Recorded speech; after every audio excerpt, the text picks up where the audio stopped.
ਸਤਿ ਸ਼੍ਰੀ ਅਕਾਲ ਜੀ। News Asia Punjabi ਦੇਖ ਰਹੇ ਹੋ ਤੁਸੀਂ ਤੇ ਮੈਂ ਹਾਂ ਕੁਲਵੰਤ ਸਿੰਘ। ਅੱਜ ਨਿਊਜ਼ ਏਸ਼ੀਆ ਪੰਜਾਬੀ ਚੈਨਲ ਦੇ ਕੈਮਰੇ ਦੇ ਉੱਤੇ ਆਚਾਰਿਆ ਮਨੀਸ਼ ਬਹੁਤ ਵੱਡਾ ਨਾਮ ਹੈ। ਤੁਸੀਂ ਇਹਨਾਂ ਨੂੰ ਟੀਵੀ ਦੇ ਉੱਤੇ ਦੇਖਦੇ ਹੋ, ਤੁਸੀਂ ਇਹਨਾਂ ਨੂੰ ਬਹੁਤ ਵਾਰੀ ਇਹਨਾਂ ਦੇ ਵਿਚਾਰ ਜਿਹੜੇ ਸੋਸ਼ਲ ਮੀਡੀਆ ਦੇ ਉੱਤੇ ਵੀ ਸੁਣੇ ਹੋ। ਤੇ ਜਿਹੜਾ ਇੱਕ ਵਾਰੀ ਆਚਾਰਿਆ ਮਨੀਸ਼ ਦੀ ਵੀਡੀਓ ਦੇਖਣ ਬਹਿ ਜਾਂਦਾ, ਮੇਰਾ ਦਾਅਵਾ ਹੈ ਕਿ ਉਹ ਐਂਡ ਤੱਕ ਦੇਖਦਾ ਜ਼ਰੂਰ ਹੈ, ਕਿਉਂਕਿ ਇਹਨਾਂ ਦੇ ਬੋਲਣ ਦਾ ਅੰਦਾਜ਼, ਇਹਨਾਂ ਨੂੰ ਨੌਲੇਜ ਇਸ ਹਿਸਾਬ ਦੀ ਹੈ ਕਿ ਬੰਦਾ ਕਹਿੰਦਾ ਵੀ ਪੂਰੀ ਵੀਡੀਓ ਦੇਖਣ ਤੋਂ ਬਾਅਦ ਫਿਰ ਆਚਾਰਿਆ ਮਨੀਸ਼ ਨੂੰ ਲੱਭਦਾ ਵੀ ਮੈਂ ਆਚਾਰਿਆ ਮਨੀਸ਼ ਕੋਲ ਜਾ ਕੇ ਕਦੋਂ ਮਿਲਾਂ ਤੇ ਉਹਨਾਂ ਨੂੰ ਕਦੋਂ ਇਹਨਾਂ ਦੇ ਨਾਲ ਗੱਲਬਾਤ ਕਰਕੇ ਆਪਣੀ ਪ੍ਰੋਬਲਮ ਸੋਲਵ ਕਰਾਵਾਂ। ਹਿਮਜ਼ ਸੈਂਟਰ ਵੀ ਇਹਨਾਂ ਦਾ ਹੈਗਾ, ਪਟਿਆਲਾ ਦੇ ਵਿੱਚ ਵੀ ਹੈਗਾ, ਜਿੱਥੇ ਅਸੀਂ ਹੁਣ ਇਸ ਵੇਲੇ ਬੈਠ ਕੇ ਇਹ ਵੀਡੀਓ ਬਣਾ ਰਹੇ ਹਾਂ। ਡੇਰਾਬੱਸੀ ਦੇ ਵਿੱਚ ਇੱਕ ਹਸਪੀਟਲ ਵੀ ਹੈਗਾ। ਬਹੁਤ ਸਾਰਾ ਅੱਗੇ ਜਾਣਕਾਰੀਆਂ ਤੁਹਾਡੇ ਨਾਲ ਸਾਂਝੀਆਂ ਕਰਦੇ ਚਲੇ ਜਾਵਾਂਗੇ। ਪਹਿਲਾਂ ਸਵਾਗਤ ਕਰਦੇ ਹਾਂ ਆਚਾਰਿਆ ਜੀ ਤੁਹਾਡਾ ਨਿਊਜ਼ ਏਸ਼ੀਆ ਪੰਜਾਬੀ ਦੇ ਬਹੁਤ ਬਹੁਤ ਸਵਾਗਤ। ਮੈਂ ਵੀ ਤੁਹਾਡਾ ਵੀ ਤੇ ਨਿਊਜ਼ ਏਸ਼ੀਆ ਪੰਜਾਬੀ ਦੇ ਦਰਸ਼ਕਾਂ ਦਾ ਵੀ ਸਵਾਗਤ ਕਰਾਂਗਾ। ਤੁਸੀਂ ਕਰੋਨਾ ਕਾਲ ਤੋਂ ਲੈ ਕੇ ਹੁਣ ਤੱਕ ਜੋ ਤੁਸੀਂ ਹੈਲਥ ਦੀ ਵੀਡੀਓਜ਼ ਪਾ ਕੇ ਦੁਨੀਆ ਦਾ ਭਲਾ ਕੀਤਾ ਹੈ, ਉਹ ਤੁਹਾਨੂੰ ਸਲਾਮ ਹੈ, ਕਿਉਂਕਿ ਤੁਸੀਂ ਬਹੁਤ ਵਧੀਆ ਇਹ ਉਪਰਾਲਾ ਕੀਤਾ ਕਿ ਲੋਕਾਂ ਨੂੰ ਸਹੀ ਜਾਣਕਾਰੀ ਪਹੁੰਚਾਈ, ਘੱਟ ਖਰਚੇ ਤੇ ਉਹਨਾਂ ਨੂੰ ਐਵੇਂ ਦੇ ਡਾਕਟਰਾਂ ਨਾਲ ਐਵੇਂ ਦੇ ਇਲਾਜਾਂ ਨਾਲ ਮਿਲਵਾਇਆ ਕਿ ਲੋਕ ਠੀਕ ਹੋ ਜਾਣ। ਬਹੁਤ ਧੰਨਵਾਦ।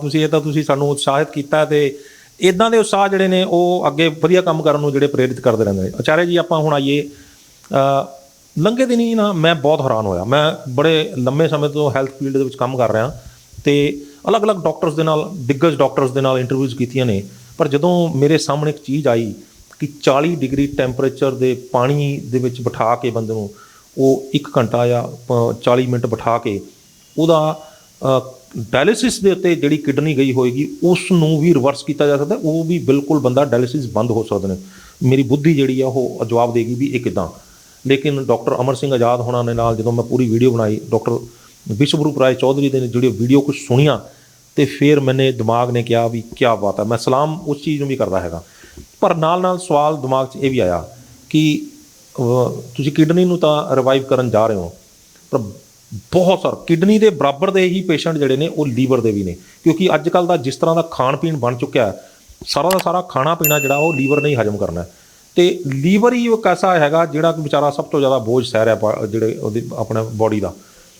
ਲੀਵਰ ਦੇ ਵਿੱਚ ਜਿਹੜੀਆਂ ਖਰਾਬੀਆਂ ਆਉਣਗੀਆਂ, ਕੀ ਇਹ 40 ਡਿਗਰੀ ਟੈਂਪਰੇਚਰ ਵਾਲਾ ਜਿਹੜਾ ਫਾਰਮੂਲਾ ਹੈ ਕੀ ਉੱਥੇ ਵੀ ਕੰਮ ਕਰੂਗਾ? ਨਹੀਂ, ਪਹਿਲਾਂ ਤਾਂ ਆਪਾਂ ਨੂੰ 40 ਡਿਗਰੀ ਟੈਂਪਰੇਚਰ ਦਾ ਫਾਰਮੂਲਾ ਉੱਥੇ ਵੀ ਕੰਮ ਕਰੂਗਾ, ਕਿਉਂਕਿ ਉਹ ਪੋਸਚਰਲ ਮੈਡੀਸਨ ਹੈ, ਪੋਸਚਰਲ ਸਿਸਟਮ ਹੈ। ਬਟ ਪਹਿਲਾਂ ਨਾ ਆਪਾਂ ਨੂੰ ਸਮਝਣਾ ਪਏਗਾ ਲੀਵਰ ਹੁੰਦਾ ਕੀ ਹੈ, ਲੀਵਰ ਕਰਦਾ ਕੀ ਹੈ ਅਤੇ ਲੀਵਰ ਖਰਾਬ ਕਿਉਂ ਹੁੰਦਾ ਹੈ। ਜਦੋਂ ਆਪਾਂ ਨੂੰ ਇਹ ਸਮਝ ਆ ਜਾਏਗਾ ਤਾਂ ਆਪਾਂ ਨੂੰ ਠੀਕ ਕਰਨਾ ਵੀ ਆਸਾਨ ਹੋ ਜਾਏਗਾ। ਦੇਖੋ, ਮੈਂ ਤੁਹਾਨੂੰ ਇੱਕ ਛੋਟੀ ਜਿਹੀ ਗੱਲ ਕਰਦਾ ਕਲੀਅਰਲੀ।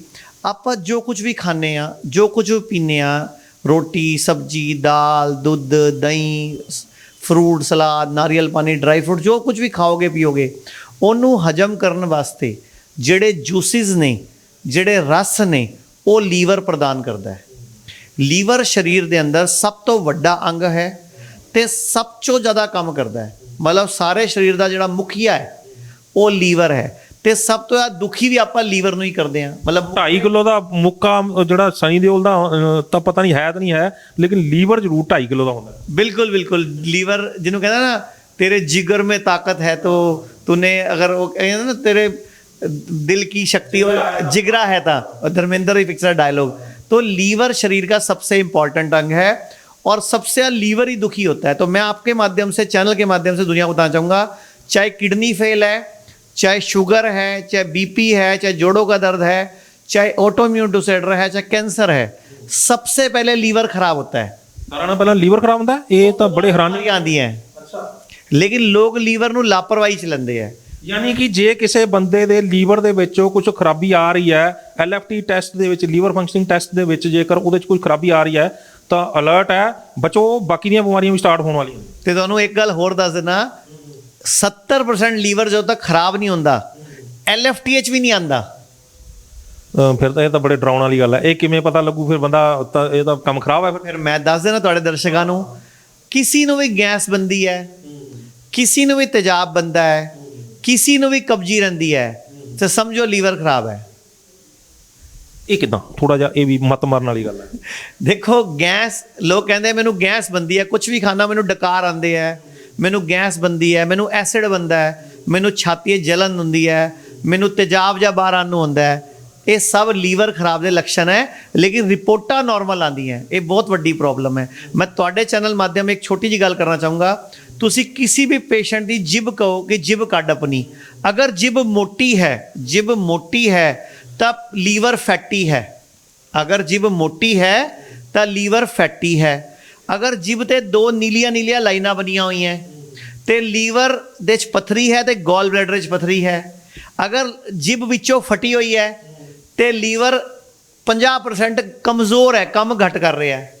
ਜੇ ਜੀਭ ਦੇ ਨੀਚੇ ਨੀਲੀਆਂ ਹੀ ਲੈਣਾ ਹੇਠਲੇ ਪਾਸੇ, ਤੇ ਉਹ ਵੀ ਗੋਲ ਬਲੈਡਰ ਦੇ ਸਟੋਨ ਜਾਂ ਲੀਵਰ ਸਟੋਨ ਦਾ ਕਾਰਨ ਹੈ।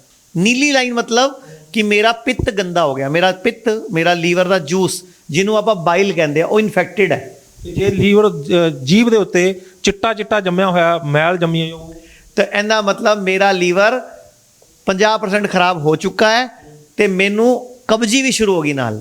ਮਤਲਬ ਜੇ ਜੀਭ ਦੇ ਉੱਤੇ ਪੀਲਾਪਨ ਹੈ, ਅਗਰ ਪੀਲਾਪਨ ਹੈ ਤੇ ਇਹਦਾ ਮਤਲਬ ਮੇਰੇ ਜਿਹੜਾ ਲੀਵਰ ਦਾ ਜੂਸ ਹੈ ਤੇ ਮੇਰਾ ਖੂਨ ਹੈ, ਗੰਦਾ ਖੂਨ, ਉਹ ਮਿਕਸ ਹੋ ਰਿਹਾ ਆਪਸ ਵਿੱਚ, ਤੇ ਉਹਦੇ ਕਰਕੇ ਮੈਨੂੰ ਇਨਫੈਕਸ਼ਨ, ਬਿਮਾਰੀ ਹੋਣ ਦਾ ਚਾਂਸ ਵਧ ਰਿਹਾ। ਮਤਲਬ ਕੋਈ ਵੀ ਅਗਰ ਸੰਕਰਮਣ ਆਏਗਾ, ਇਵਨ ਕਿ ਮੱਛਰ ਕੱਟੇਗਾ ਤਾਂ ਡੇਂਗੂ ਹੋ ਜਾਊਗਾ, ਕੋਈ ਛਿੱਕ ਮਾਰੇਗਾ ਤਾਂ ਮੈਨੂੰ ਕਰੋਨਾ ਹੋ ਜਾਊਗਾ। ਮਤਲਬ ਮੇਰੀ ਇਮਿਊਨਿਟੀ ਵੀਕ ਹੋ ਗਈ। ਤੇ ਸਭ ਤੋਂ ਵੱਡੀ ਗੱਲ ਜਿਹੜੀ ਕਬਜੀ ਹੈ, ਕੌਨਸਟੀਪੇਸ਼ਨ, ਇਹ ਲੀਵਰ ਖਰਾਬ ਹੋਣ ਦਾ ਪਹਿਲਾ ਸਿੰਪਟਮ ਹੈ, ਜਦ ਕਿ ਜਿਹਨੂੰ ਕੋਈ ਮੰਨਦਾ ਹੀ ਨਹੀਂ। ਉਹੀ ਮੈਂ ਕਰ ਰਿਹਾ, ਇੱਕ ਕਬਜੀ ਹੈ, ਬੰਦਾ ਕਹਿੰਦਾ ਵੀ ਖਾ ਪੀ ਲਿਆ, ਪੁੱਠਾ ਲਿਆ, ਚੱਲ ਕੋਈ ਗੱਲ ਨਹੀਂ, ਇਹਦੇ ਕਰਕੇ ਕਬਜੀ ਹੋ ਗਈ। ਜਦੋਂ ਕਬਜੀ ਹੋ ਰਹੀ ਹੈ, ਇਹਦਾ ਮਤਲਬ ਤੁਹਾਡੇ ਲੀਵਰ ਦੇ ਜੂਸਿਸ, ਬਾਈਲ ਤੇ ਤੁਹਾਡੀ ਗੈਸਿਸ ਦਾ ਪ੍ਰੋਪਰ ਬੈਲੈਂਸ ਵਿਗੜ ਗਿਆ। ਤੁਹਾਡੀ ਆਂਤਾਂ ਵਿੱਚੋਂ ਗੰਦਗੀ ਨਿਕਾਲਣ ਦਾ ਜਿਹੜਾ ਪ੍ਰੈਸ਼ਰ ਹੈ, ਉਹ ਪ੍ਰੈਸ਼ਰ ਵੀਕ ਹੋ ਗਿਆ। ਆਂਤਾਂ ਕਮਜ਼ੋਰ ਹੋ ਗਿਆ ਕਿ ਜਿਹੜੀ ਮਲ ਨੂੰ ਬਾਹਰ ਨਹੀਂ ਸੁੱਟ ਪਾ ਰਹੀਆਂ, ਤੇ ਉਸ ਟਾਈਮ ਆਪਾਂ ਨੂੰ ਪਹਿਲਾਂ ਚਿਕਿਤਸਾ ਲੀਵਰ ਦੀ ਕਰਨੀ ਹੁੰਦੀ ਹੈ। ਪਹਿਲਾਂ ਚਿਕਿਤਸਾ ਕਰਨੀ ਤਾਂ ਬਾਅਦ ਚ ਆਵਾਂਗੇ, ਪਹਿਲਾਂ ਤਾਂ ਆਪਾਂ ਇਹ ਦੇਖਾਂਗੇ ਵੀ ਅੰਦਰ ਕੀ ਸੁੱਟ ਰਿਹਾ ਜਿਹਦੇ ਕਰਕੇ ਗੜਬੜ ਹੋ ਰਹੀ ਹੈ। ਕਿੱਦਾਂ ਦਾ ਫੂਡ ਜਿਹੜਾ ਅੰਦਰ ਜਾ ਕੇ ਇਹ ਪੰਗੇ ਪਾ ਰਿਹਾ। ਮੈਂ ਤੁਹਾਨੂੰ ਇੱਕ ਛੋਟਾ ਜਿਹਾ ਐਗਜ਼ਾਮਪਲ ਦੇਣਾ। ਆਪਾਂ ਵਿਆਹ ਤੇ ਜਾਂਦੇ ਹਾਂ, 8 ਵਜੇ ਸੂਪ, 8:15 ਭੱਲੇ, 8:30 ਪਾਪੜੀ, 9:45 ਚਾਊਮਿਨ, 9:15 ਮਨਚੂਰੀਅਨ, 9:30 ਮਲਾਈ ਕੋਫਤਾ, 9 ਵਜੇ ਰੋਟੀ, ਫਿਰ 9:15 ਵਜੇ ਕੋਈ ਚਾਵਲ, ਫਿਰ ਕੋਈ ਦਾਲ, ਫਿਰ ਕੋਈ ਆਈਸਕ੍ਰੀਮ, ਫਿਰ ਕੋਈ ਪਾਨ। ਆਪਾਂ 8 ਵਜੇ ਦੀ ਮਸ਼ੀਨ ਸ਼ੁਰੂ ਕੀਤੀ ਹੋਈ ਹੈ, ਖੋਲੀ ਹੋਈ ਹੈ। ਕੋਈ ਵੇਟਰ ਜਾਣ ਹੀ ਨਹੀਂ ਦਿੰਦੇ, ਆਪਾਂ ਹਰ ਵੇਟਰ ਤੋਂ ਇੱਕ ਟੁਕੜਾ ਚੱਕਦੇ ਰਹਿੰਦੇ ਹਾਂ। ਮੈਂ ਤੁਹਾਨੂੰ ਇੱਕ ਛੋਟਾ ਐਗਜ਼ਾਮਪਲ ਦਿੰਦਾ। ਤੁਸੀਂ ਲੰਚ ਕਿੰਨੇ ਵਜੇ ਕੀਤਾ? ਅੱਜ ਲੰਚ ਕਿੰਨੇ ਵਜੇ ਕੀਤਾ? ਮੈਂ 2 ਵਜੇ ਦੇ ਕਰੀਬ। ਉਸ ਤੋਂ ਲੈ ਕੇ ਹੁਣ ਤੱਕ ਤੁਸੀਂ ਕੀ ਕੁਝ ਖਾਧਾ ਹੈ? ਨਹੀਂ, ਮੈਂ ਥੋੜਾ ਹੈਲਥ ਕੌਨਸ਼ੀਅਸ ਹਾਂ। ਤੁਹਾਡੇ ਵਰਗੇ ਗੁਰੂਆਂ ਤੋਂ ਮੈਨੂੰ ਜਾਣਕਾਰੀ ਮਿਲਦੀ ਰਹਿੰਦੀ, ਥੋੜਾ ਬਚ ਲੈਣਾ। ਤੁਸੀਂ ਅਗਰ ਉਸ ਤੋਂ ਲੈ ਕੇ ਹੁਣ ਤੱਕ ਇੰਨਾ ਇੱਕ ਘੁੱਟ ਚਾਹ ਪੀ ਲਿਆ ਹੁੰਦਾ ਦੁੱਧ ਵਾਲੀ, ਜਾਂ ਪ੍ਰਸ਼ਾਦ ਦਾ ਟੁਕੜਾ ਵੀ ਖਾ ਲਿਆ ਹੁੰਦਾ, ਤਾਂ ਵੀ ਤੁਹਾਡੀ ਮਸ਼ੀਨ ਪੂਰੀ ਸਟਾਰਟ ਹੋਣੀ ਸੀ। ਲੋਕ ਕੀ ਗਲਤੀ ਕਰਦੇ, ਮੈਂ ਤਾਂ ਐਡਾ ਕੁ ਖਾਧਾ ਸੀ, ਪ੍ਰਸ਼ਾਦ ਲਿੱਤਾ ਸੀ ਜੀ, ਮੈਂ ਤਾਂ ਲੰਗਰ ਦਾ ਪ੍ਰਸ਼ਾਦ ਲਿੱਤਾ ਸੀ ਜੀ। ਉਹ ਮਸ਼ੀਨ ਪੂਰੀ ਸਟਾਰਟ ਹੁੰਦੀ ਹੈ, ਲੀਵਰ ਦੇ ਪੂਰੀ ਐਕਟੀਵਿਟੀ ਪੂਰੀ ਸ਼ੁਰੂ ਹੁੰਦੀ ਹੈ। ਮੈਂ ਤੁਹਾਨੂੰ ਇੱਕ ਛੋਟਾ ਐਗਜ਼ਾਮਪਲ ਦੇਣਾ। ਜਦੋਂ ਵੀ ਆਪਾਂ ਮਿਕਸੀ ਵਿੱਚ ਮੈਂਗੋ ਸ਼ੇਕ ਬਣਾਉਂਦੇ ਹਾਂ, ਮਿਕਸੀ ਮੈਂਗੋ ਸ਼ੇਕ ਬਣਾ ਕੇ ਜਦੋਂ ਆਪਾਂ ਉਹਦੇ 'ਚੋਂ ਮੈਂਗੋ ਸ਼ੇਕ ਗਲਾਸੇ ਪਾ ਲੈਂਦੇ ਹਾਂ, ਤੇ ਉਹ ਜਾਰ ਵਿੱਚ ਕਿਵੇਂ ਮੈਂਗੋ ਚਿਪਕਿਆ ਹੁੰਦਾ ਸਾਈਡਾਂ ਤੇ, ਆਪਾਂ ਉਹਨੂੰ ਰੱਖ ਦਿੰਦੇ ਹਾਂ ਸਿੰਕ 'ਚ। ਤੇ ਅਗਰ ਸਾਨੂੰ ਕੋਈ ਘੰਟੇ ਬਾਅਦ ਕਵੇ, ਮੇਰੇ ਫਾਦਰ ਕਹਿਣ ਜਾਂ ਮਦਰ ਕਹਿਣਗੇ ਦੁਬਾਰਾ ਮੈਂਗੋ ਸ਼ੇਕ ਬਣਾਓ, ਆਪਾਂ ਉਸੇ ਜਾਰੇ ਬਣਾਉਂਦੇ ਹਾਂ ਕਿ ਧੋ ਕੇ ਬਣਾਉਂਦੇ ਹਾਂ? ਧੋ ਕੇ ਬਣਾਈ। ਲੇਕਿਨ ਜਿਹੜਾ ਮੈਂਗੋ ਸ਼ੇਕ ਵੇਚਣ ਵਾਲਾ ਹੈ ਉਹ ਨਹੀਂ, ਉਹ ਤਾਂ ਉਸੇ 'ਚ ਬਣਾ। ਐਵੇਂ ਅਗਰ ਮੈਂ ਤੁਹਾਨੂੰ ਕਹਾਂ, ਤੁਸੀਂ ਆਪਣੇ ਘਰੇ ਦੁੱਧ ਵਾਲੀ ਚਾਹ ਬਣਾਈ ਤੇ ਤੁਸੀਂ ਸਿੰਕ 'ਚ ਡੱਬਾ ਰੱਖਤਾ, ਤੁਹਾਨੂੰ ਘੰਟੇ ਬਾਅਦ ਦੁਬਾਰਾ ਚਾਹ ਬਣਾਉਣੀ ਪੈਗੀ, ਉਸੇ ਡੱਬੇ ਬਣਾਓਗੇ ਕਿ ਧੋ ਕੇ ਬਣਾਓਗੇ? ਧੋ ਕੇ ਕੀ, ਮਾਂਜ ਕੇ ਬਣਾਵਾਂਗੇ ਚੰਗੀ ਤਰ੍ਹਾਂ।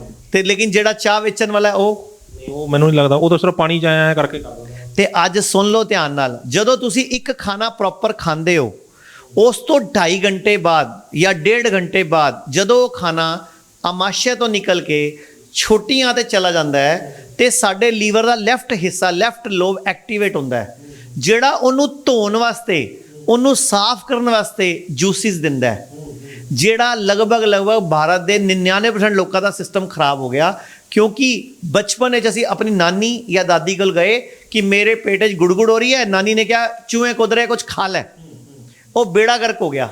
ਉਹ ਐਕਚੁਅਲੀ ਜੂਸਿਸ ਸੀਗੇ ਜਿਹੜੇ ਉਹਨੂੰ ਧੋਣ ਆਏ ਸੀ, ਮੈਂਗੋ ਸ਼ੇਕ ਵਾਲੇ ਡੱਬੇ ਨੂੰ, ਚਾਹ ਵਾਲੇ ਡੱਬੇ ਨੂੰ। ਮਤਲਬ ਲੀਵਰ ਇੰਨਾ ਇੰਟੈਲੀਜੈਂਟ ਹੈ। ਚਲੋ ਥੋੜਾ ਮੈਨੂੰ ਬੜੀ ਇੰਟਰਸਟਿੰਗ ਗੱਲ ਲੱਗੀ ਹੈ, ਪਬਲਿਕ ਨੂੰ ਵੀ ਲੱਗੀ ਹੋਣੀ।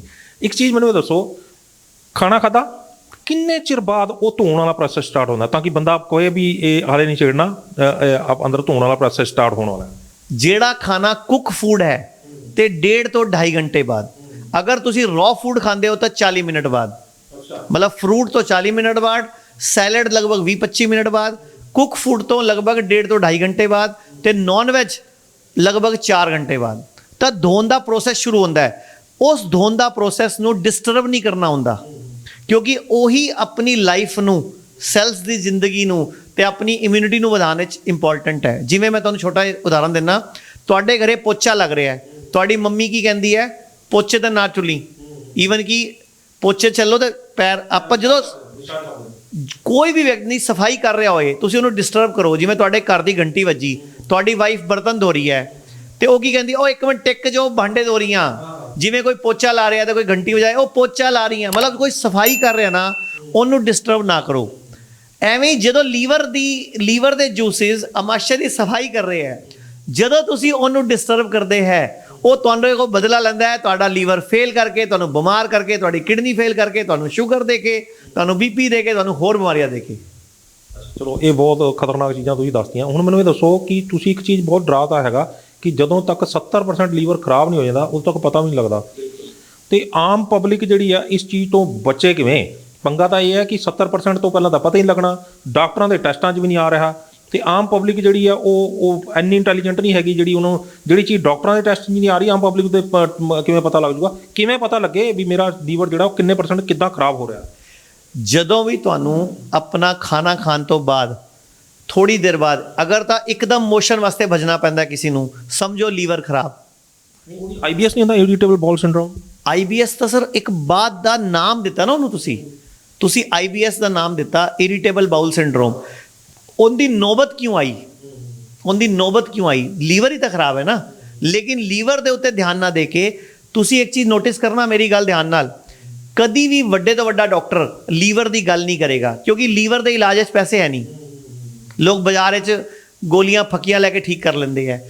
ਐਕਚੁਅਲੀ ਜਦੋਂ ਤੁਸੀਂ ਨੂੰ ਹਾਰਟ ਅਟੈਕ ਵੀ ਪੈਂਦਾ ਨਾ, ਤਾਂ ਐਕਚੁਅਲੀ 'ਚ ਲੀਵਰ ਖਰਾਬ ਹੁੰਦਾ ਹੈ। ਹਾਰਟ ਅਟੈਕ ਆਪਣਾ ਹਾਰਟ ਐਵੇਂ ਕਰਦਾ ਹੈ, ਉਹਨੂੰ ਐਵੇਂ ਕਰਨ ਦੀ ਬਿਜਲੀ ਕੌਣ ਦੇ ਰਿਹਾ ਹੈ? ਬਿਲਕੁਲ। ਅਗਰ ਹਾਰਟ ਨੇ ਐਵੇਂ ਤੋਂ ਐਵੇਂ ਕੀਤਾ ਤੇ ਬਿਜਲੀ ਦਾ ਲੀਵਰ ਨੇ ਘਟ ਦਿੱਤੀ ਨਾ। ਲੇਕਿਨ ਸਟੰਟ ਕਿੱਥੇ ਪਾਇਆ? ਹਾਰਟ ਵਿੱਚ। ਸਰਜਰੀ ਕੀਤੀ ਕਿੰਦੀ? ਹਾਰਟ ਦੀ।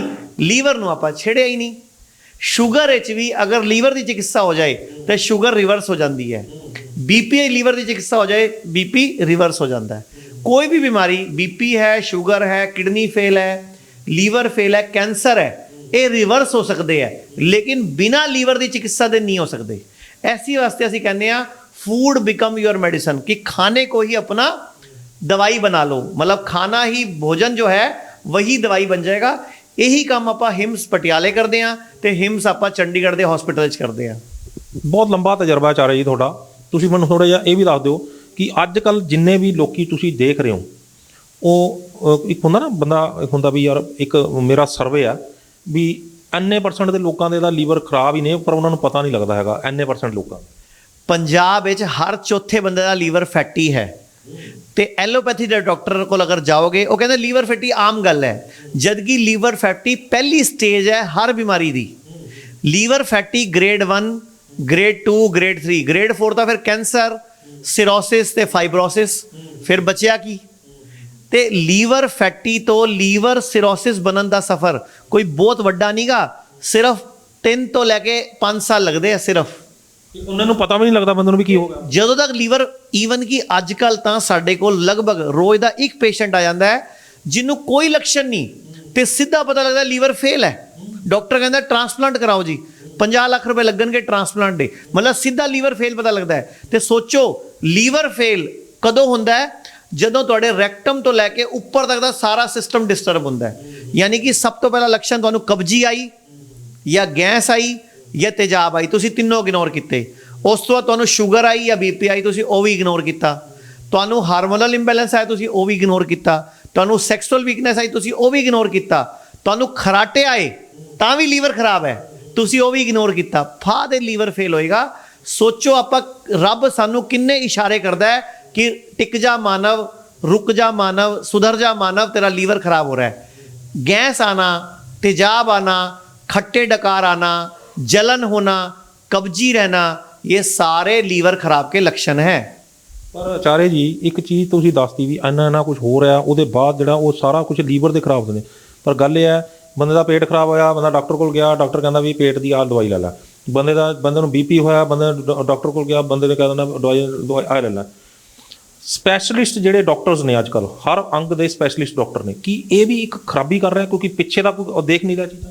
ਦੇਖੋ ਆਪਾਂ ਨਾ, ਜਿਵੇਂ ਤੁਸੀਂ ਪੁਰਾਣੇ ਟਾਈਮ 'ਚ ਨਾ ਇੱਕ ਤਾਂ ਹੁੰਦੇ ਸੀ ਡਾਕੂ, ਇਲਾਕੇ ਵੜ ਲੈਂਦੇ ਸੀ ਕਿ ਆਹ ਇਲਾਕਾ ਮੈਂ ਲੁੱਟਣਾ ਹੈ, ਆਹ ਇਲਾਕਾ ਤੂੰ ਲੁੱਟਣਾ ਹੈ। ਤੁਸੀਂ ਦੇਖੋ ਕੁੱਤਿਆਂ ਦੇ ਵੀ ਇਲਾਕੇ ਹੁੰਦੇ ਹੈ, ਇੱਕ ਕੁੱਤਾ ਦੂਜੇ ਇਲਾਕੇ 'ਚ ਨਹੀਂ ਜਾ ਸਕਦਾ। ਐਵੇਂ ਜਿਹੜੀ ਇਹ ਮਾਡਰਨ ਚਿਕਿਤਸਾ ਪੱਤੀ ਹੈ ਨਾ, ਤੁਸੀਂ ਮੇਰਾ ਇਸ਼ਾਰਾ ਸਮਝ ਗਏ, ਇਹ ਬ੍ਰਿਟਿਸ਼ਰ ਸਾਇੰਸ ਹੈਗੀ ਹੈ। ਤੁਸੀਂ ਇੱਕ ਗੱਲ ਦੱਸੋ, 150 ਸਾਲ ਪਹਿਲੇ ਐਲੋਪੈਥੀ ਆਈ, ਉਸ ਤੋਂ ਪਹਿਲੇ ਕੀ ਦੁਨੀਆ ਬਿਮਾਰ ਨਹੀਂ ਪੈਂਦੀ ਸੀ? ਉਸ ਤੋਂ ਪਹਿਲੇ ਕਿ ਦੁਨੀਆ ਦੇ ਹੱਥ ਪੈਰ ਨਹੀਂ ਕੱਟਦੇ ਸੀ? ਸੈਨਾ ਵਿੱਚ ਜਦੋਂ ਯੁੱਧ ਹੁੰਦੇ ਸੀ, ਲੋਕਾਂ ਨੂੰ ਤਲਵਾਰਾਂ ਨਹੀਂ ਲੱਗਦੀਆਂ ਸੀ, ਕਿ ਚਾਕੂ ਨਹੀਂ ਲੱਗਦੇ ਸੀ, ਕਿ ਤੀਰ ਨਹੀਂ ਲੱਗਦੇ ਸੀ। ਮਹਾਭਾਰਤ ਵਿੱਚ, ਰਾਮਾਇਣ ਵਿੱਚ ਵੀ ਸੰਜੀਵਨੀ ਬੂਟੀ ਦਾ ਜ਼ਿਕਰ ਆਇਆ ਹੋਇਆ ਹੈ। ਸੁਸ਼ੈਨ ਵੈਦ, ਵੈਦ ਕੌਣ ਹੈ? ਜਿਹੜਾ ਅੱਜ ਦਾ BMS ਡਾਕਟਰ ਹੈ, ਉਹ ਵੈਦ ਹੀ ਤਾਂ ਹੈ, ਉਹੀ ਸ਼ਲੋਕ ਪੜ੍ਹ ਕੇ ਤਾਂ ਆਇਆ ਹੋਇਆ ਹੈ। ਤੇ ਇਹ ਸਭ ਨੌਲੇਜ ਸੀਗੀ, ਲੇਕਿਨ ਅੰਗਰੇਜ਼ਾਂ ਨੇ ਜਾਣ-ਬੁੱਝ ਕੇ ਇੱਕ ਪਲਾਨਿੰਗ ਦੇ ਤਹਿਤ ਆਪਣੇ ਕਾਨੂੰਨ, ਉਹ ਕਹਿੰਦੇ ਨਾ ਪਹਿਲੇ ਅੰਗਰੇਜ਼ ਸਾਨੂੰ ਗੋਲੀਆਂ ਮਾਰਦੇ ਸੀ, ਹੁਣ ਆਪਾਂ ਨੂੰ ਗੋਲੀਆਂ ਖਵਾ ਕੇ ਮਾਰਦੇ ਆ। ਉਹੀ ਗੱਲ ਹੈ ਕਿ मैं तो आज भी कहना हूँ ना, थोड़े चैनल के माध्यम से कहते ना, भारत एक्चुअल में आज भी अंग्रेजों का, अंग्रेजी मानसिकता का और अंग्रेजी दवाओं का आज भी गुलाम है। BP हो गया, जिंदगी भर गोली खाओ। शुगर हो गया, गोली खाओ, कब तक खाओ? जिंदगी भर खाओ। थायराइड हो गया, गोली खाओ। मतलब गोली खाओ, गोली खाओ, गोली खाओ। अरे ठीक तो कर दो। मुझे सिर्फ एक पेशेंट ढूंढ के ला दो जिसने एलोपैथी दवाइयां ली हों, BP की, शुगर की, थायराइड की, किडनी फेल की, डायलिसिस करा के ठीक हुआ हो। एक पेशेंट ढूंढ के ला दो, नहीं मिलेगा। मैं आपको सैकड़ों पेशेंट के नंबर दे देता हूं जिनकी शुगर ठीक हो गई, जिनकी BP ठीक हो गया, जिनकी किडनी रिवर्स हो गई, मतलब डायलिसिस बंद हो गया। आप बताओ, लोग डायलिसिस कराते हैं, फिर ट्रांसप्लांट कराते हैं, ट्रांसप्लांट भी फेल हो जाता है।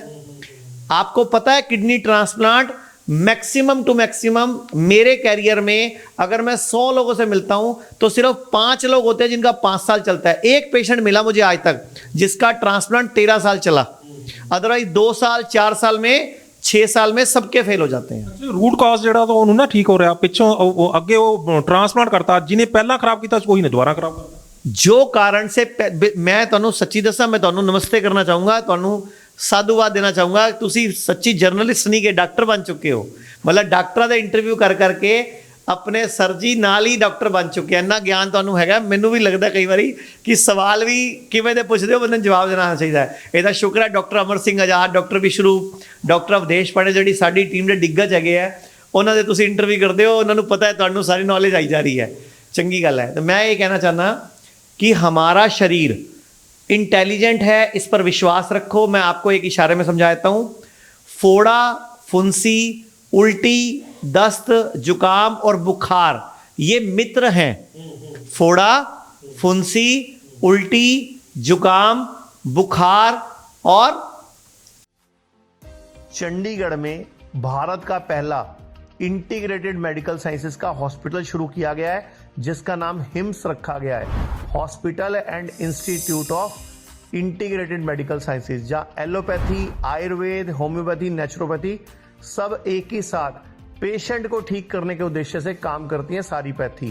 इसमें डॉक्टर विश्वरूप राय चौधरी, डॉक्टर अमर सिंह आजाद, डॉक्टर अवधेश पांडे, आचार्य मनीष, डॉक्टर खादर फली और इन सब की पूरी नॉलेज, ट्रेनिंग और एजुकेशन को यूज किया जा रहा है। लीवर फेल हो, किडनी खराब हो, हार्ट की प्रॉब्लम हो, जोड़ों का दर्द हो, ऑटो इम्यून डिजीज हो, स्टेज 4 कैंसर हो, कोई भी ऐसी बीमारी जो डॉक्टर ने आपको लाइलाज बताई हो या आपको कोई ऑपरेशन बताया हो, तो आप इस हॉस्पिटल हिम्स में संपर्क कर सकते हैं और बीमारी की जड़ पर काम कर सकते हैं। रहना, खाना, पीना सब अरेंजमेंट है। 70 बेड का यह हॉस्पिटल भारत में अपनी तरह का एकमात्र ऐसा हॉस्पिटल है जहां पर पेशेंट को ठीक किया जाता है, पेशेंट को नॉलेज दी जाती है, पेशेंट को पढ़ाया जाता है, पेशेंट को एजुकेट किया जाता है कि कैसे आपको अपनी बीमारी से खुद ही लड़ना है, यानी कि अपना डॉक्टर खुद बनना है। Be your on doctor. तो आज जरूरत है ऐसे हिम्स के हॉस्पिटल और क्लिनिक्स की। अभी भारत में पटियाला में, जीरकपुर, चंडीगढ़, डेराबस्सी और दिल्ली में 14 क्लिनिक शुरू हो चुके हैं, जहां पर सिर्फ खाना पीना और लाइफस्टाइल को ठीक करके बीमारियों को रिवर्स करना सिखाया जाता है। और एक हॉस्पिटल डेराबस्सी जो चंडीगढ़ में है वो शुरू हो चुका है। ये सब हिम्स के नाम से काम कर रहे हैं। तो अगर आप भी किसी गंभीर बीमारी से परेशान हैं तो जल्द संपर्क करें हिम्स हॉस्पिटल चंडीगढ़ में।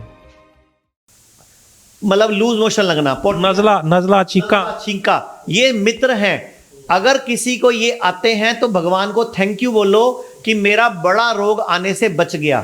लेकिन आजकल की मॉडर्न चिकित्सा पद्धति बुखार में भी आपको दवाइयां देती है कि इसको उतारो, जबकि बुखार को उतारने से ही हमें उसके बाद खांसी की प्रॉब्लम या लंग्स में कफ जमना या टीबी होना, हाँ दमा, सीओपीडी भी, ये टीबी भी जो है बुखार को गलत तरीके से उतारने का नतीजा है। मुझे सिर्फ आप ये बताओ, दुनिया में जंगल में इतने जानवर रहते हैं, उनका लीवर, उनका शरीर कैसे स्वस्थ रहता है?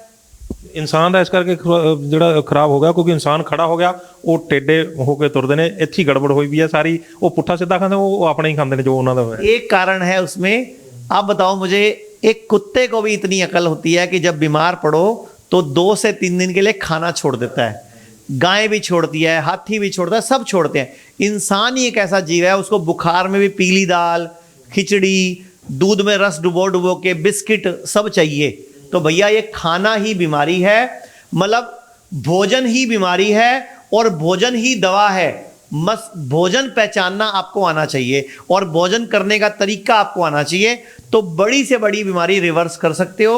और यही हम कर रहे हैं हिम्स पटियाला में और हिम्स चंडीगढ़ में। ਅੱਛਾ, ਤੁਸੀਂ ਇੱਕ ਚੀਜ਼ ਦੱਸੀ ਹੈ ਕਿ ਅਸੀਂ ਕਈ ਜਿਹੜੇ ਪੇਸ਼ੈਂਟ ਠੀਕ ਹੈ, ਤੁਸੀਂ ਨੰਬਰ ਵੀ ਦਿਓਗੇ। ਨੰਬਰ ਨਹੀਂ ਚਾਹੀਦਾ ਸਾਨੂੰ, ਅਸੀਂ ਤਾਂ ਪੇਸ਼ੈਂਟ ਪਬਲਿਕ ਦੇ ਸਾਹਮਣੇ ਪੇਸ਼ ਕਰਾਂਗੇ, ਤਾਂ ਮੰਨਾਂਗੇ, ਤਾਂ ਪਬਲਿਕ ਕੁਝ ਮੰਨੇਗੀ ਵੀ ਵਾਕਈ ਤੁਹਾਡੇ ਕੋਲ ਠੀਕ ਹੋਏ ਨੇ। ਤੇ ਕੀ ਪੇਸ਼ੈਂਟ सामने ਆਉਣਗੇ? बिल्कुल, मैं आपको स्टेज 4 कैंसर के पेशेंट देता हूं।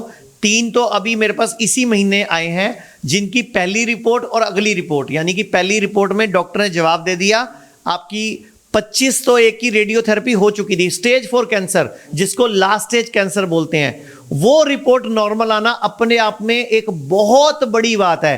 और मैं आपको इसी महीने में हमारे हिम्स हॉस्पिटल चंडीगढ़ में 3 पेशेंट कैंसर के जिनकी रिपोर्टें भी नॉर्मल आ गई।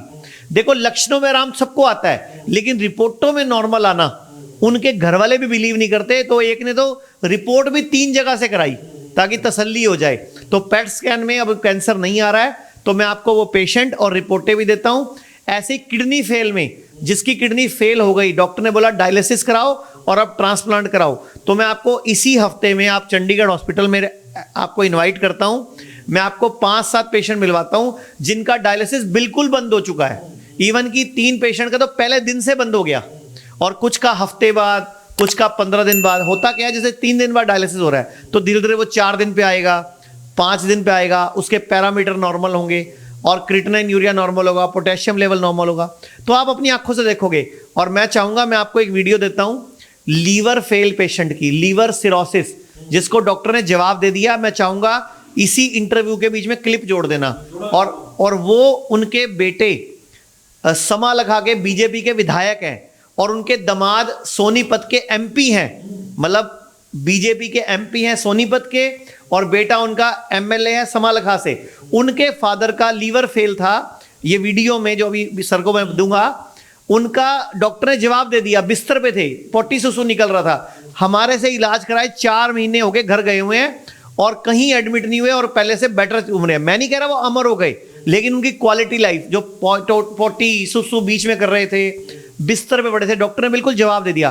55 लाख रुपए का उनको मेदांता ने खर्चा बताया था लीवर ट्रांसप्लांट का, और हमारे यहाँ सिर्फ 14 दिन लगाए हैं, सिर्फ 14 दिन। आप देखो, 55 लाख और 14 दिन हमारे यहाँ खाना पीना बदला है हमने उनका, और आयुर्वेदिक जड़ी बूटियां दी हैं, और वो आज पेशेंट 4 महीने से अपनी क्वालिटी लाइफ जी रहा है। ਅੱਛਾ, ਇੱਕ ਚੀਜ਼ ਦੱਸੋ, ਤੁਸੀਂ ਇਹ ਬਹੁਤ ਮਤਲਬ ਇੱਕ ਉਤਸ਼ਾਹ ਵੀ ਪੈਦਾ ਹੋ ਗਿਆ ਹੋਣਾ ਵੀ ਹਾਂ ਠੀਕ ਹੋ ਸਕਦੇ ਆ। ਹੁਣ ਤੁਸੀਂ ਇਹ ਦੱਸੋ, ਆਪਾਂ ਸ਼ੁਰੂ ਕੀਤਾ ਸੀ 40 ਡਿਗਰੀ ਗਰਮ ਪਾਣੀ ਵਾਲੇ ਸਿਸਟਮ ਤੋਂ, ਤੇ ਆਪਾਂ ਸਾਰਾ ਲੀਵਰ ਦੱਸਿਆ, ਹੋਰ ਚੀਜ਼ਾਂ ਦੱਸੀਆਂ, ਠੀਕ ਵੀ ਕਰ ਲਿਆ, ਵੀ ਬਹੁਤ ਸਾਰੇ ਪੇਸ਼ੈਂਟ ਠੀਕ भी हो गए। ਉਹ ਠੀਕ ਕੀਤੇ ਕਿਵੇਂ, ਉਹ ਵੀ ਤਾਂ ਦੱਸੋ ਨਾ। कोई भी पेशेंट आता है, सबसे पहले हम उसकी बॉडी के पूरे सिस्टम को ठीक करते हैं। मैं आपको एक छोटा सा आयुर्वेद का श्लोक बताता हूं, सर्वेषाणाम रोगाणाम निदानम कुपिता मला। ये आयुर्वेद का श्लोक क्या कहता है, सर्व रोग, दुनिया में जितने भी रोग व्याप्त हैं, उनका एकमात्र कारण शरीर में पड़ा हुआ कुपित मल, यानी कि गंदगी, टॉक्सिन्स है, सड़ा हुआ सामान और सड़ी हुई कोशिकाओं के अंदर कचरा है। तो ये तो हो गया कारण। अब निवारण बताया है आयुर्वेद में, शुद्धो देहा मनश्च यस्य सजीवति वर्षतम, कि देह को शुद्ध कर लो तो 100 वर्ष तक आप स्वस्थ सुखी जी सकते हो। तो कोई भी खराब पेशेंट आया, हमने उसको 40 डिग्री टेम्परेचर पानी के बाथटब में बिठाया, गर्म पानी में बिठाया, उसको डिक्लाइन लिटाया, उसको पंचकर्मा किया, नेचुरोपैथी करी, मिट्टी पानी के लेप करे, खाने का भोजन दिया, उसको माइंड मैनेजमेंट मानसिक रूप से पॉजिटिव किया, डाइट चार्ट बना के दिया, सोने के टाइम पे मेडिटेशन कराई, सुबह सुबह योगा कराया। जब ये सब कुछ करते हैं तो शरीर के अंदर के पड़े हुए जो गंदे मल हैं, टॉक्सिन्स हैं, यूरिया है, एसिडिटी है, वो लेवल डाउन होता है और शुद्ध रक्त की मात्रा बढ़ती है। तो ऑटोमेटिकली हमारी बॉडी में रिजिनोवेशन प्रोसेस शुरू होता है। तो किडनी के जो नेफ्रॉन्स हैं वो दोबारा से बनने शुरू हो जाते हैं। पहले दिन से किडनी के नेफ्रॉन्स दोबारा रीएक्टिवेट हो जाते हैं। पहले दिन से लीवर के अंदर के जो सेल्स हैं वो एक्टिवेट होने शुरू हो जाते हैं। तो लीवर हो, किडनी फेल हो, कैंसर हो, कोई भी बीमारी हो, पहले दिन से असर आए, ऐसी पद्धति सिर्फ आयुर्वेद और नेचुरोपैथी है और आपका सही खाना पीना है। बड़ी तुसी उम्मीद जगाती सारे दर्शकों ਨੂੰ, पर ਲੱਭਣ ਕਿੱਥੇ ਤੁਹਾਨੂੰ? ਕਿਹੜਾ ਨੰਬਰ ਵੀ ਕੋਈ बोल दो। तो मैं चाहूँगा स्क्रीन पे सर आप नंबर लगा देना मेरे को। नंबर अपने कॉल सेंटर का नंबर मैं दे देता हूँ। हिम्स हॉस्पिटल हमारा चंडीगढ़ के बाहर डेराबस्सी में है। डेराबस्सी में जुगराज ढाबा है, डेराबस्सी क्रॉस करते हैं उसके बिल्कुल बैक साइड में कोई बिल्कुल शांति 4.5 एकड़ में 50 कमरों का बहुत सुंदर 4 स्टार 5 फैसिलिटीज के साथ बहुत अच्छा हॉस्पिटल बना हुआ है। और वहां पे हर वो बीमारी का हम ट्रीटमेंट करते हैं जिसको डॉक्टर ने जवाब दे दिया। इवन कि 4 पेशेंट तो वो हैं इस टाइम हॉस्पिटल में जिनकी किडनी ट्रांसप्लांट हुई थी, दोबारा फेल हो गई। तो मैं आप सबको बोलना चाहूंगा, ट्रांसप्लांट से पहले रुक जाओ, एक बार ठहरो, सवाल करो अपने आप से कि क्या ये ट्रीटमेंट है? नो, ये मैनेजमेंट है। तो दोबारा फेल हो गई तो नहीं हो अगर आप पहले ही ट्रांसप्लांट नहीं कराओगे। अब दोबारा उनके डायलिसिस चल रहे हैं। तो मैं आपको बोलना चाहूंगा, डेराबस्सी में हमारा हॉस्पिटल है। इसके अलावा पूरे भारत में शुद्धि आयुर्वेदा के नाम से हमारे 160 सेंटर हैं और टीवी पे लगभग हर बड़े चैनल पे मेरे प्रोग्राम्स आते हैं। मैं खुद लोगों को क्या खाएं, क्या नहीं खाएं, क्या ज़्यादा खाएं, क्या कम खाएं समझाता हूं।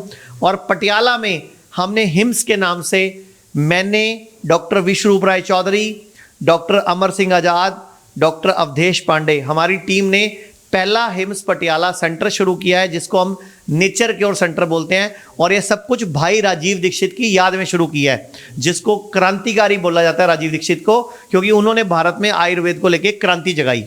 तो आप लोग, अभी हम पूरे भारत में इसकी ब्रांचेस खोलने जा रहे हैं। पूरे भारत में अगले 3 से 4 महीने में हम लगभग 100 ब्रांचें खोल देंगे हिम्स पटियाला जैसी। और अब आप ये भी पूछ सकते हो कि पहला सेंटर पटियाला में ही क्यों चुना? क्योंकि भारत में, पूरे भारत में अगर सबसे ज़्यादा किसी शहर के नाम से चीज़ें मशहूर हैं तो पटियाला के नाम से हैं। पटियाला पैग, पटियाला जुत्ती, पटियाला सलवार, पटियाला दी परांदी। तो पटियाला से ही ये क्रांति शुरू करी है हमने, महाराजा रंजीत सिंह की नगरी से, पटियाला के महाराजाओं की नगरी से, मतलब पंजाब के महाराजाओं की नगरी से, कि पूरे भारत को शुगर, बीपी, जोड़ों का दर्द, लीवर खराब, किडनी फेल, कैंसर, कोई भी बीमारी रिवर्स करनी है तो खान पान को बदलकर आयुर्वेद और नेचुरोपैथी की मदद से आप रिवर्स कर सकते हैं। और इसी वीडियो में हमारे हॉस्पिटल का और क्लिनिक का नंबर भी आपको मिल जाएगा। अच्छा, एक चीज़ दसो कि ये सारा कुछ ਜਿਹੜਾ ਤੁਸੀਂ ਹਸਪੀਟਲ ਦੀ ਡਿਟੇਲ ਦਿੱਤੀ ਹੈਗੀ ਹੈ, ਹਸਪੀਟਲ ਦੀ ਡਿਟੇਲ ਦੇ ਨਾਲ ਤੁਸੀਂ ਇਹ ਨਹੀਂ ਦੱਸਿਆ ਵੀ ਜਿਹੜਾ ਬੰਦਾ ਇਲਾਜ ਕਰਾਉਣ ਆਏਗਾ ਉਹਦਾ ਰਹਿਣ ਖਾਣ ਪੀਣ ਦਾ ਵੀ ਕੋਈ ਪ੍ਰਬੰਧ ਹੈਗਾ ਉੱਥੇ?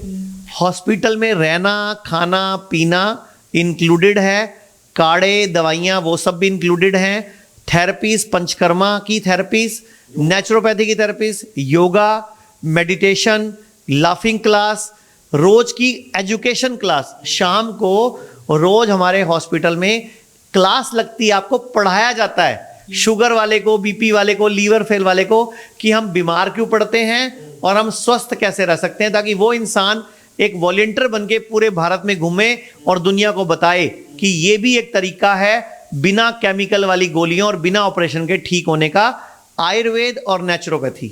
ਕੀ ਬਾਤ ਹੈ, ਬਹੁਤ ਸ਼ਾਨਦਾਰ ਜਾਣਕਾਰੀ ਦਿੱਤੀ ਹੈ ਜੀ ਆਚਾर्य ਜੀ, ਤੁਹਾਡਾ ਬਹੁਤ ਬਹੁਤ ਧੰਨਵਾਦ आचार्य जी। ਤੁਸੀਂ ਲੋਕਾਂ ਨੂੰ ਬੋਲੋ अपनी इस वीडियो में कमेंट जरूर डालो, जो भी आप हमसे चाहते हो कमेंट डालोगे हम उसको फीडबैक के रूप में लेंगे, और ऐसी वीडियो को वायरल जरूर किया करो, फैलाया जरूर करो, ताकि लोग जो हॉस्पिटलों में जाके गरीब हो रहे हैं, आपको पता है हॉस्पिटल में जाके लोगों का घर बिक जाता है, उनका सोना बिक जाता है, उनके बच्चों की शादियां रुक जाती हैं, क्योंकि एलोपैथी में इलाज ही बहुत महंगा है। और आपके वीडियो के माध्यम से मैं एक आम पब्लिक को एक डिमांड करना चाहूंगा कि सब लोग वायरल करो इस बात को, ट्वीट करो, यूट्यूब पे डालो, फेसबुक डालो, कि जितने भी देश की सरकारें हैं वो आयुर्वेद के इलाज को भी वैसी ही छूट दें, सरकारी कर्मचारियों को भी, आम आदमी को भी, जैसे एलोपैथी को मिलती हैं। लोग अपना कार्ड पकड़ाते हैं, इलाज फ्री हो जाता है, बाद में बीमा कंपनी पैसे देती है। आयुर्वेद में फैसिलिटी नहीं है, तो ये हमें सबको मिलकर ही, मैं ਤੁਹਾਨੂੰ भी कहूँगा, ਤੁਸੀਂ ਜਦੋਂ ਵੀਡੀਓ ਬਣਾਉਂਦੇ ਹੋ ਤੁਸੀਂ ਲੋਕਾਂ ਨੂੰ एक मैसेज पाया करो कि इस चीज़ को फैलाओ, ट्वीट करो, वायरल करो, कि भारत सरकार जो आयुष्मान योजना है जिसमें 5 लाख तक का इलाज फ्री है, उसमें आयुर्वेदा को भी शामिल करे, क्योंकि आयुर्वेद का इलाज सस्ता पड़ता है, साइड इफेक्ट नहीं देता, लोगों की जान नहीं देखता, और टेस्टों की कमीशन नहीं खाते हमारे डॉक्टर्स। आयुर्वेद के डॉक्टर जमीन से जुड़े हुए हैं, जो आयुर्वेद डॉक्टर होता है BMS है, वो भी 5.5 साल की डिग्री लेकर डॉक्टर बन के आते हैं, वैद्य होते हैं, वो आपकी बीमारी की जड़ पे काम करते हैं। और मैं आप लोग के चैनल के माध्यम से एक और बात बताना चाहूंगा, अपने हाथ को ऐसे दबा के देखा करो, ऐसे दबाओ पूरा जोर से, इस हाथ को भी, इस हाथ को भी। अगर ऐसे हाथ को दबाने से आपको दर्द होती है तो समझो आपको धरन पड़ी हुई है, आपको धरन पड़ी हुई है। तो ऐसे दबा के 5 उंगलियों को एक्यूप्रेशर करके दोबारा दबाओगे तो धरन निकल जाएगी, और जब धरन पड़ी होती है तो लीवर और किडनी सबसे जल्दी फेल होते हैं। तो दर्शकों इस तरीके को आजमा के अपने हाथ पे चेक करो, अगर आपको बहुत भयानक दर्द हो रही है, आपको सहन नहीं हो रहा, तो मतलब धरन पड़ी हुई है। नहीं, पर एलोपैथी के डॉक्टर तो मानते ही नहीं भी धरन कोई होती ही नहीं कोई चीज। तो फिर आपका हाथ दबाओ, मेरा हाथ दबाओ, मेरा नहीं दुख रहा, किसी का दुख रहा है तो उसका क्यों दुख रहा है? एलोपैथी वाले तो आत्मा को भी नहीं मानते, एलोपैथी वाले तो हमारे खून के अंदर के नाभि, जो नाभि जिससे हम जुड़े हुए हैं, माँ के पेट से जब हम पैदा होते हैं तो नाभि से ही हम ग्लूकोज, ऑक्सीजन और जान लेते हैं ना, आत्मा लेते हैं। तो आप बताओ, पुराने टाइम पे अभिमन्यु ने जो कहानी सुनी थी वो माँ के पेट में सुनी थी, सुनी कैसे थी? उसके कान कहाँ थे? नाभि के माध्यम से सुनी थी। तो आज भी नाभि आपका केंद्र है, इसीलिए नाभि सरकने से kidney fail, liver fail, cancer जैसी बीमारियां हो सकती हैं, क्योंकि नाभि सरकी हुई है। आप खाना खाते रहते हो, हजम वो होता नहीं, गैस तेजाब बनता है, अंग फेल हो जाते हैं। अब एलोपैथी वाले तो जीभ, मैंने तो आपको बोला मोटी जीभ है तो भी लीवर फेल है, लीवर खराब है, तो एलोपैथी वाले तो इसको भी नहीं मानते। अब एलोपैथी वाले नहीं मानते तो मेरी गलती नहीं है भाई, ये आप समझो। और मैं आपको एक और श्लोक बताता हूं, आयुर्वेद कहता है धर्मार्थ काम मोक्षणम आरोग्यम मलमूतमम, कि धर्म, अर्थ, काम और मोक्ष, ये 4 पुरुषार्थ हैं, ये मिलेंगे ही तभी जब जीवन आरोग्य में होगा। आज भारत में 10 करोड़ लोग बीपी की गोली खाते हैं, 10 करोड़ लोग शुगर की गोली खाते हैं, मैं तुहानू पहला भी दस्या सी, लगभग 8 करोड़ लोग थायराइड की गोली खाते हैं, 5 करोड़ लोग जोड़ों के दर्द की गोली खाते हैं। तो 45 करोड़ लोग अगर बीमार हैं तो किसी को मोक्ष भी नहीं मिलना। जो बाबा नानक कह गए थे, साढ़े रामचंद्र जी थे, किन्ने भगवान कह गए कि मोक्ष के लिए हमें जीवन मिला मानव। तो मोक्ष कब मिलेगा? जब बीमारी वाला जीवन नहीं होगा। तो इसीलिए अपना डॉक्टर खुद बनो। ਧਰਨ ਤੁਰਨ ਵੀ ਕੱਢ ਦਿੰਦੇ ਉੱਥੇ ਜਿਹੜੇ ਤੁਹਾਡੇ ਹਿਮ ਸੈਂਟਰ ਦੇ ਵਿੱਚ? मैं ਤੁਹਾਨੂੰ फ्री दसता ना, अपनी 5 उंगलियां ਨੂੰ, ये उंगली धरती, जल, अग्नि, वायु, आकाश, अगर दिन में 5-5 बार आप 5 उंगलियों को इस तरह प्रेशर कर लोगे तो 5, सिर्फ 5, बस ऐसे दबाना छोड़ना, दबाना छोड़ना है। धरती, जल, अग्नि, वायु, आकाश, 5 बार इस हाथ पे कर लो, 5 बार इस हाथ पे कर लो। ये वाली उंगली जो आपकी रिंग फिंगर है ये धरती है, छोटी उंगली जल, अंगूठा अग्नि, ये वाली उंगली वायु, और ये सबसे बड़ी उंगली आकाश। ये 5 तत्व बैलेंस करने का तरीका सिखा दिया। और ऐसे करोगे, दबाए जाओ, इसको दबाओ 5 बार, धरन निकल जाएगी। तो आपके 50% रोग तो आप घर पे ही ठीक कर लोगे। जो पहला धरन कड्डे वाले बाबे होंगे तो बंदा दी लत्तां मरोड़, बाहां मरोड़, वो बड़ा कुछ करते हैं। बहुत सारे तरीके हैं धरन निकालने के, मैंने आपको सबसे आसान तरीका बता दिया। ਤੁਹਾਡਾ ਬਹੁਤ ਬਹੁਤ ਧੰਨਵਾਦ। ਤੁਸੀਂ ਵਾਕਈ ਤੁਹਾਨੂੰ ਆਚਾर्य ਗੁਰੂ ਤਾਂ ਹੀ ਕਹਿੰਦੇ ਨੇ ਕਿ ਤੁਸੀਂ ਇੰਨੀ ਨੌਲੇਜ ਜਿਹੜੀ ਹੈ ਤੁਸੀਂ ਬੜੇ ਆਸਾਨ ਜੇ ਢੰਗ ਦੇ ਨਾਲ ਜਿਹੜੇ ਪਬਲਿਕ ਤੱਕ ਇਹ ਜਾਣਕਾਰੀ ਪਹੁੰਚਾਈ ਹੈ। ਬਹੁਤ ਬਹੁਤ ਧੰਨਵਾਦ। थैंक यू वेरी मच आप सबको भी। और मैंने जो आपकी ड्यूटी लगाई है कि सरकार से आवाज उठाओ कि आयुर्वेद के इलाज को आयुष्मान योजना में और हर स्टेट की सरकार में शामिल करें, ये आप सबकी ड्यूटी बनती है। ਬਹੁਤ ਧੰਨਵਾਦ। ਸੋ ਸੁਣ ਲਿਆ ਜੀ ਤੁਸੀਂ ਜੋ ਆਚਾਰਿਆ ਜੀ ਨੇ ਬੇਨਤੀ ਕੀਤੀ ਹੈਗੀ ਹੈ। ਮੈਨੂੰ ਲੱਗਦਾ ਕਿ ਇਹ ਕੋਈ ਗਲਤ ਗੱਲ ਵੀ ਨਹੀਂ ਹੈਗੀ, ਕਿਉਂਕਿ ਜਿਹੜੀ ਚੀਜ਼ ਆਪਾਂ ਨੂੰ ਬਿਮਾਰੀਆਂ ਤੋਂ ਬਚਾਏ, ਇੱਕ ਪੱਧਤੀ ਬਿਮਾਰੀਆਂ ਲਾ ਰਹੀ ਹੈ, ਇੱਕ ਪੱਧਤੀ ਬਿਮਾਰੀਆਂ ਤੋਂ ਬਚਾ ਰਹੀ ਹੈ, ਤੇ ਕਿਉਂ ਨਹੀਂ ਫਿਰ ਉਸ ਨੂੰ ਵੀ ਜਿਹੜੀ ਆ ਉਹ ਬੀਮੇ ਦੇ ਵਿੱਚ ਛੂਟ ਮਿਲਦੀ? ਕਿਉਂ ਨਹੀਂ ਉਹ ਸਾਰੇ ਬੈਨੀਫਿਟ ਜਿਹੜੇ ਬੀਮੇ ਵਾਲੇ ਜਿਹੜੇ ਉਹਦੇ ਵਿੱਚ ਵੀ ਪਾਏ ਜਾਂਦੇ, ਜਿਹੜੇ ਕਿ ਹੋਰ ਜਿਹੜੀਆਂ ਪੱਧਤੀਆਂ ਵਾਸਤੇ ਜਿਹੜੇ ਆ ਉਹ ਸਰਕਾਰਾਂ ਨੇ ਕੀਤੇ ਹੋਏ ਨੇ? ਕੀ ਅਸੀਂ ਇੱਥੇ ਹੀ ਤਾਂ ਸਵਾਲ, ਆਚਾਰਿਆ ਜੀ ਠੀਕ ਕਹਿੰਦੇ ਨੇ ਵੀ ਅਸੀਂ ਅੱਜ ਵੀ ਗੁਲਾਮ, ਅਸੀਂ ਅੱਜ ਵੀ ਜਿਹੜੇ ਅੰਗਰੇਜ਼ੀ ਵਾਲੇ ਸਿਸਟਮ ਦੇ ਵਿੱਚ ਜਿਹੜਾ ਉਹ ਕਾਨੂੰਨ ਤਾਂ ਸਾਡੇ ਵਾਸਤੇ ਅੰਗਰੇਜ਼ਾਂ ਦੇ ਲਾਗੂ ਹੋ ਹੀ ਗਏ। ਹੁਣ ਘੱਟੋ ਘੱਟ ਸਾਨੂੰ ਬਿਮਾਰੀਆਂ ਵਾਲੇ ਪਾਸੋਂ ਤਾਂ ਆਜ਼ਾਦ ਕਰ ਦਿੱਤਾ ਜਾਵੇ, ਘੱਟੋ ਘੱਟ ਬਿਮਾਰੀਆਂ ਵਾਲੇ ਪਾਸੇ ਦਾ ਅਸੀਂ ਜਿਹੜਾ ਆਪਣੇ ਢੰਗ ਦੇ ਨਾਲ ਅਸੀਂ ਆਪਣਾ ਇਲਾਜ ਕਰਵਾ ਸਕੀਏ। ਕਿਉਂ ਨਹੀਂ ਸਾਨੂੰ ਦੂਜੇ ਪਾਸੇ, ਜੇ ਬਜਟ ਜਿਹੜਾ ਹੈਲਥ ਦਾ ਉਹ ਵੀ 2% ਜਿਹੜਾ ਆਯੁਰਵੇਦ ਨੂੰ ਦਿੱਤਾ ਜਾਂਦਾ, ਇੰਨਾ ਜਿਹੜਾ ਵਿਤਕਰਾ ਥੋੜਾ ਹੈਗਾ, ਜਿਹੜਾ ਸਾਨੂੰ ਘੱਟੋ ਘੱਟ ਬੀਮੇ ਦਾ ਉਹਦੇ ਕਰ ਦਿੱਤੇ ਜਾਣ ਤਾਂ ਕਿ ਜਿਹੜਾ ਮਨਪਸੰਦ ਦੇ ਢੰਗ ਦੇ ਨਾਲ ਬੰਦਾ ਇਲਾਜ ਵਾਲੇ ਪਾਸੇ ਦਾ ਜਾ ਸਕੇ। ਸੋ ਤੁਹਾਨੂੰ ਇਹ ਗੱਲਬਾਤ ਕਿਵੇਂ ਲੱਗੀ? ਹੈਰਾਨ ਆ, ਇਹਨਾਂ ਨੂੰ ਸਾਰਾ ਗਿਆਨ ਹੈ। 2% ਆਯੁਰਵੇਦ ਨੂੰ ਬਜਟ ਹੈ, 98% ਐਲੋਪੈਥੀ ਦਾ ਬਜਟ ਹੈਗਾ। ਇਹ ਵਾਕਈ ਪੱਤਰਕਾਰ ਘੱਟ ਹੈ, ਡਾਕਟਰ ਜ਼ਿਆਦਾ ਹੈਗੇ ਹੈ। ਮੈਂ ਇੱਕ ਗੱਲ ਕਹਿਣੀ ਭੁੱਲ ਗਿਆ ਸੀ, ਜਦੋਂ ਵੀ ਹੈਲਥ ਇੰਸ਼ੋਰੈਂਸ ਕਰਾਇਆ ਕਰੋ, ਕੋਈ ਵੀ ਵਿਅਕਤੀ ਹੈਲਥ ਇੰਸ਼ੋਰੈਂਸ ਕਰਾਇਆ ਕਰੇ, ਆਯੁਸ਼ ਕਵਰ ਵਾਲਾ ਕਰਵਾਉਣਾ, ਧਿਆਨ ਰੱਖਣਾ। ਸਾਡੇ ਹਸਪੀਟਲ ਵਿੱਚ ਆਯੁਸ਼ ਕਵਰ ਵਾਲਾ ਹੈਲਥ ਇੰਸ਼ੋਰੈਂਸ ਚੱਲਦਾ ਹੈ ਤੇ ਸਾਰਾ ਇਲਾਜ ਫ੍ਰੀ ਹੋ ਜਾਏਗਾ ਅਗਰ ਆਯੁਸ਼ ਕਵਰ ਵਾਲਾ ਹੈਲਥ ਇੰਸ਼ੋਰੈਂਸ ਹੈ। ਤੇ ਪੰਜਾਬ ਗਵਰਨਮੈਂਟ ਦੇ ਸਾਰੇ ਇੰਪਲੋਈਜ਼ ਨਾਲ ਸਾਡਾ ਟਾਈ ਅਪ ਹੋ ਗਿਆ। ਪੰਜਾਬ ਗਵਰਨਮੈਂਟ ਦਾ ਕੋਈ ਵੀ ਇੰਪਲੋਈ ਸਾਡੀ ਕਲੀਨਿਕ ਤੋਂ ਕੋਈ ਵੀ ਦਵਾਈ ਲਏਗਾ, ਉਹਦਾ ਇਲਾਜ ਫ੍ਰੀ ਹੋ ਜਾਏਗਾ। ਹਿਮਾਚਲ ਗਵਰਨਮੈਂਟ ਵਾਲੇ ਟਾਈ ਅਪ ਹੋ ਗਿਆ, ਉਹਦਾ ਵੀ ਇਲਾਜ ਫ੍ਰੀ ਹੋ ਜਾਏਗਾ। ਦਿੱਲੀ ਗਵਰਨਮੈਂਟ ਦਾ CGHS, ਪੂਰੇ ਇੰਡੀਆ 'ਚ ਜਿਹੜੇ CGHS ਹੈ, ਸੈਂਟਰਲ ਗਵਰਨਮੈਂਟ ਹੈਲਥ ਸਕੀਮ ਦੇ ਜਿੰਨੇ ਵੀ ਇੰਪਲੋਈਜ਼ ਨੇ, ਅਗਰ ਉਹ ਸਾਡੇ ਕੋਲ ਰੈਫਰਲ ਲੈ ਕੇ ਆਣਗੇ, ਉਹਨਾਂ ਦਾ ਇਲਾਜ ਵੀ ਫ੍ਰੀ ਹੋ ਜਾਏਗਾ। ਕੀ ਬਾਤ ਹੈ। ਸੋ ਬਹੁਤ ਧੰਨਵਾਦ ਇੱਕ ਵਾਰੀ ਫਿਰ ਤੁਹਾਡਾ। Thank you sir. ਸੋ ਮੈਨੂੰ ਲੱਗਦਾ ਕਿ ਬਹੁਤ ਜ਼ਬਰਦਸਤ ਜਾਣਕਾਰੀ ਹੈ, ਤੇ ਜ਼ਬਰਦਸਤ ਜਾਣਕਾਰੀ ਜਦੋਂ ਲੱਗਦੀ ਹੈ ਨਾ, ਬੰਦੇ ਦੇ ਦਿਮਾਗ ਨੂੰ ਲੱਗਦੀ ਹੈ ਵੀ ਬਹੁਤ ਵਧੀਆ ਹੈਗੀ ਹੈ, ਤਾਂ ਇੱਕ ਸ਼ੇਅਰ ਤਾਂ ਬਣਦਾ ਹੈ। ਤੇ ਜੇ ਤੁਸੀਂ ਇੱਕ ਸ਼ੇਅਰ ਵੀ ਕਰੋਗੇ ਤੇ ਅੱਗੇ ਇੱਕ ਲਿਖ ਕੇ ਪਾ ਦੋਗੇ ਵੀ ਇਹਨੂੰ ਸ਼ੇਅਰ ਕਰੋ, ਤੇ ਉਹ ਤੁਹਾਡੇ ਰੈਫਰੈਂਸ ਦੇ ਨਾਲ ਇੱਕ ਸ਼ੇਅਰ ਕਰੇਗਾ, ਤਾਂ ਇੱਕ ਤੋਂ ਇੱਕ ਜਿਹੜੀ ਚੇਨ ਬਣਦੀ ਮੈਨੂੰ ਲੱਗਦਾ ਪੂਰੇ ਭਾਰਤ 'ਚ ਫੈਲ ਜਾਣੀ ਹੈ। ਤੇ ਇਸ ਜਾਣਕਾਰੀ ਦੀ ਲੋੜ ਜਿਹੜੀ ਆ ਉਹ ਘਰ ਘਰ 'ਚ ਆ, ਕਿਉਂਕਿ ਪਿੱਤਾ ਲੀਵਰ ਜਿਹੜਾ ਉਹ ਹਰ ਕਿਸੇ ਦੇ ਲੱਗਿਆ ਹੋਇਆ, ਤੇ ਹਰ ਕਿਸੇ ਨੂੰ ਜਿਹੜਾ ਉਹ ਲੀਵਰ, ਜਿਸ ਤਰ੍ਹਾਂ ਆਚਾਰਿਆ ਜੀ ਨੇ ਦੱਸਿਆ ਕਿ ਜਿਹੜੇ ਹਰ ਚੌਥੇ ਬੰਦੇ ਦੇ ਜਿਹੜਾ ਲੀਵਰ ਜਿਹੜਾ ਉਹ ਪੰਜਾਬ ਦੇ ਵਿੱਚ ਜੇ ਗੱਲ ਕਰੀਏ ਤਾਂ ਉਹਦਾ ਲੀਵਰ ਫੈਟੀ ਹੈ। ਫੈਟੀ ਲੀਵਰ ਹੀ ਜਿਹੜੀ ਇਹ ਸ਼ੁਰੂਆਤ ਹੈਗੀ ਹੈ ਬਿਮਾਰੀਆਂ ਦੀ, ਹੋਰ ਸਾਰੀਆਂ ਜਿਹੜੀਆਂ ਚੀਜ਼ਾਂ ਦੀ, ਤੇ ਮੌਤ ਵੱਲ ਧੱਕ ਕੇ ਲੈ ਜਾਂਦਾ। ਯਾਦ ਰੱਖਿਓ, ਆਪਾਂ ਲੀਵਰ ਨੂੰ ਹੋਰ ਤਰੀਕੇ ਨਾਲ ਜਿਹੜੀ ਇਹਦੀ ਟ੍ਰੀਟਮੈਂਟ ਕਰਦੇ ਹਾਂ। ਬਚੋ, ਇਹਨਾਂ ਚੀਜ਼ਾਂ ਤੋਂ ਬਚੋ। ਜੇਕਰ ਸ਼ੁਰੂਆਤ ਦੇ ਵਿੱਚ ਹੀ ਫੜ ਲਾਂਗੇ ਤਾਂ ਆਪਾਂ ਆਪਣੀ ਜਾਨ ਜਿਹੜੀ ਹੈ ਬਚ ਜਾਏਗੀ, ਵਰਨਾ ਬਿਮਾਰੀਆਂ ਹੋਰ ਹੋਈ ਜਾਣਗੀਆਂ, ਆਪਾਂ ਇਲਾਜ ਹੋਰ ਕਰਾਈ ਜਾਵਾਂਗੇ, ਤੇ ਇੱਕ ਦਿਨ ਜਿਹੜੀ ਆ ਉਹ ਲੀਵਰ 70% ਖਰਾਬ ਹੋ ਕੇ ਜਦੋਂ ਸਾਡੇ ਸਾਹਮਣੇ ਆਉਂਦਾ ਫਿਰ ਸਾਡੇ ਹੱਥ 'ਚ ਕੁਝ ਨਹੀਂ ਰਹਿੰਦਾ। ਪਰ ਉਹਦੇ ਬਾਵਜੂਦ ਵੀ ਆਚਾਰਿਆ ਜੀ ਕੋਲ ਉਹਦਾ ਇਲਾਜ ਹੈਗਾ। ਪਰ ਆਚਾਰਿਆ ਜੀ ਕੋਲ ਜਾਣ ਤੋਂ ਪਹਿਲਾਂ ਹੀ ਜੇਕਰ ਆਪਾਂ ਇਸ ਚੀਜ਼ ਦੇ ਉਸਨੂੰ ਜਿਹੜਾ ਕਵਰ ਕਰ ਲਈਏ, ਘਰ ਬੈਠੇ ਹੀ ਠੀਕ ਕਰ ਲਈਏ, ਤਾਂ ਆਚਾਰਿਆ ਜੀ ਵੀ ਮੈਨੂੰ ਲੱਗਦਾ ਇਸ ਚੀਜ਼ ਤੋਂ ਖੁਸ਼ ਹੋਣਗੇ ਵੀ ਜਿਹੜੀ ਇਹ ਤੰਦਰੁਸਤੀ ਜਿਹੜੀ ਉਹ ਸਾਰੇ ਪਾਸੇ ਫੈਲ ਰਹੀ ਹੈ। ਸੋ ਤੁਹਾਨੂੰ ਇਹ ਗੱਲਬਾਤ ਕਿਵੇਂ ਲੱਗੀ? ਆਪਣੀ ਰਾਏ ਸਾਨੂੰ ਸਾਡੇ ਕਮੈਂਟ ਬਾਕਸ ਜ਼ਰੂਰ ਦੇਣਾ। ਜੇਕਰ ਵੀਡੀਓ ਵਧੀਆ ਲੱਗੀ ਹੈ ਤਾਂ ਇੱਕ ਵਾਰ ਫੇਰ ਬੇਨਤੀ ਕਰਦੇ ਹਾਂ ਕਿ ਇਸ ਨੂੰ ਸ਼ੇਅਰ ਜ਼ਰੂਰ ਕਰ ਦਿਓ।